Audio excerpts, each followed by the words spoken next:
komt de jeugd van Geul aan. Met hun discotrekker.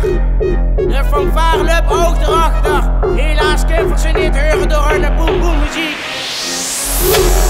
Reuger. Hou we nog een pot bier en een pak zeggenmoes te vermaken. En een paar scherpe vrollie. Tegenwoordig moet dat weer met paracetamol en arbeidsketamine. Ketamine, Reuger, ketamine. Ketamine, Leo de kop. Ketamine, Reuger, ketamine. Joekstepellen en sonkelmuziek, dat is hoe het gaat.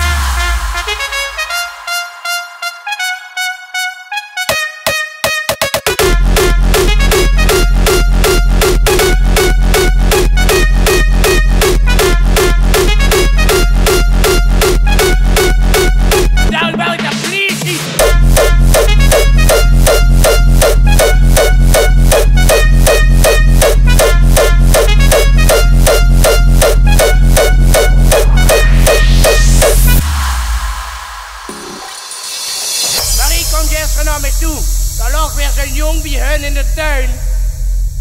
Alle bloempjes weer kapot, dus die gaat weer naar Ria van Jo van de bloemerie. Die oude fussen verkopen tegenwoordig, nu bloemhoorden.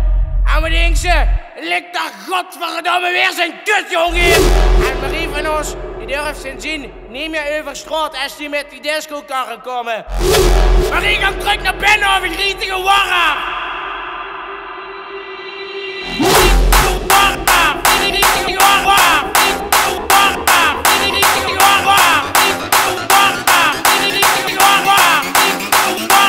Is ook altijd schat met de jeugd.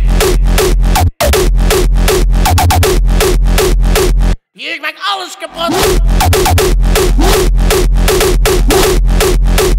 Dat is toch geen gezelligheid. Nee, ga terug naar binnen.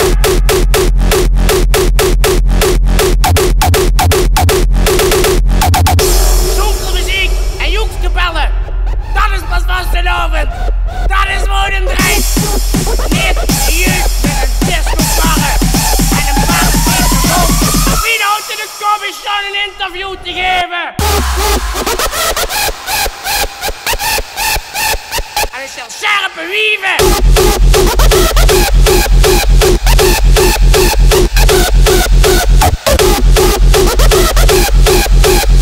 Maakt alles kapot wat weer ooit voor gewerkt hebben.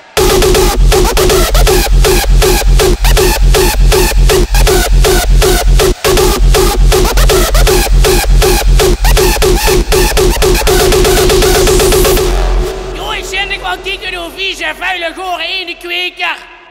Toch een t-shirt aan, doe veel op. Gang tot het Zwalplein af.